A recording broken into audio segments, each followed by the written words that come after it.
नेपालको मार्केटमा फेरि एउटा ठूलो स्क्याम र फस्न सक्ने चीज फस्टाउँदैछ जसमा पहिला धेरै जनाहरू फसेर डुबेर अनि ब्यान्ड भएको थियो त्यो मल्टी लेभल मार्केटिङ बिजनेस जसलाई चाहिँ एमएलएम पनि भनिन्छ। यस्तो नेचरको मार्केटिङ बिजनेसमा तपाईले जति जना मान्छे जोड्नु भयो त्यही अनुसार तपाईको इन्कम हुन्थ्यो। एकजनाले 2 देखि 5 जना जोड्ने अनि फेरि त्यही 2 देखि 5 जनाले अरु मान्छे जोड्ने गर्थ्यो। ठूलो नेटवर्क बन्थ्यो। यसरी स्टार्टिङमा जोडिनको लागि चाहिँ केही न्यूनतम रकम तिर्नुपर्ने अनि त्यो बापत चाहिँ केही सामान पाउने हुन्थ्यो। तर सामान बेच्नु भन्दा पनि बढी मान्छे जोड्नु पर्ने कम्पनीको मेन अब्जेक्टिभ हुने गर्थ्यो। नेपालको इतिहास हेर्नुहुन्छ भने यस्तो बिजनेसबाट ठूलो स्क्याम भयो। Gold cost, क्युनेट, unity life, हर्बो international जस्ता नामहरू भएको कम्पनीको स्किममा लाखौं जनाले आफ्नो सम्पत्ति डुबाउनु भयो। कति त लोनमा पर्नु भयो भने कति जनाको चाहिँ उठी बास्नै लाग्यो अनि नेपालमा इल्लिगल भनेर नियम बन्यो। अहिले फेरि यस्तै कुराहरू फस्टाउँदैछ नेपालमा, तर रूप चाहिँ अर्कै भएर। अब अनलाइन जमानामा भने यही कुराहरू कुनै फिजिकल सामान बेचेर होइन नि, तरिका चाहिँ चेन्ज भएको छ। आजकल यसलाई online business training, e-commerce business mentorship, digital franchise, passive income, forex trading, crypto trading community भनेर प्रमोट भइरहेको छ। जसबाट नेपालमा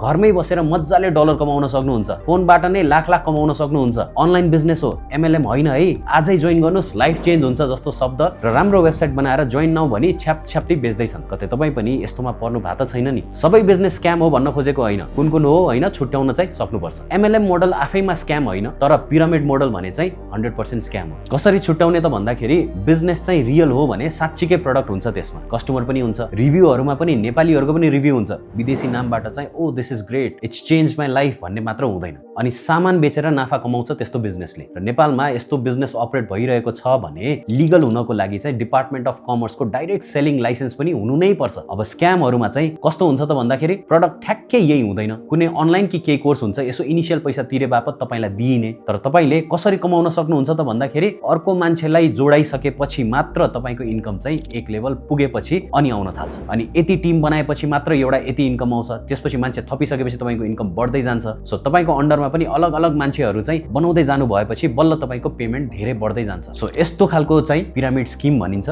जुन चाहिँ 100% इल्लिगल अनि स्क्याम हो। पहिला जुमको वेबिनारबाट सुरु भएर नेपाल या नेपाल भन्दा बाहिरको सेमिनारसम्म पुग्छ। धेरै टिम मेम्बर बनाउन सक्नेलाई चाहिँ रिवार्ड गरिन्छ, ट्रिप्सहरुबाट, गिफ्ट्सहरुबाट, क्याश प्राइजेसहरुबाट। यस्ता सेमिनारहरुमा अलग पावर पोइन्ट प्रेजेन्टेसन हुन्छ प्रोडक्टको क्याटलग भन्दा बढी, अनि 6 महिना जतिमा चाहिँ कम्प्लिट फ्रिडम हुन्छ भन्ने सपना बाँडिन्छ। आजै जोइन नगरे चान्स मिस हुन्छ वाला प्रेसर पनि हुन्छ र पैसा ट्रान्सफर कि त विदेशी अकाउन्टमा कि त पर्सनल खातामा पैसा ट्रान्सफर गर्नुपर्ने हुन्छ, कम्पनीको आधिकारिक खातामा हुँदैन। अनि कसरी के भनेर धेरै क्वेशन गर्नुभयो भने जवाफ के आउँछ त भन्दा जस्ट ट्रस्ट द सिस्टम भनेर। यस्तो खालको कुराहरुमा तपाई इन्भल्भ भइसक्नु भएको छ भने प्लिज निस्किनु होला। यो ढिलो चाँडो गलत तरिकाले एन्ड हुन्छ नै हुन्छ। अब नयाँ मान्छे जोड्ने या एक्स्ट्रा पैसा लगाउने काम चाहिँ बन्द गरिहाल्नुहोस्। बिजनेस ग्रोथ जुन रियल हो र स्क्याम हुँदैन, इट टेक्स टाइम। सजिलो तरिकाले रातारात या छिटो समयमा पैसा कमाउन सकिन्छ भन्ने हरेक प्रमिस कि त स्क्याम हुन्छ कि त इल्लिगल हुन्छ। आफू सचेत र सजग भई बस्नुस् र आफ्नो सर्कलमा नि यो कुरा फैलाउनुहोस्। इफ तपाईलाई यस्तो कुनै पिरामिड स्किमको बारेमा थाहा छ भने अरूलाई पनि अवेयर गर्नको लागि कमेन्ट सेक्सनमा चाहिँ लेख्न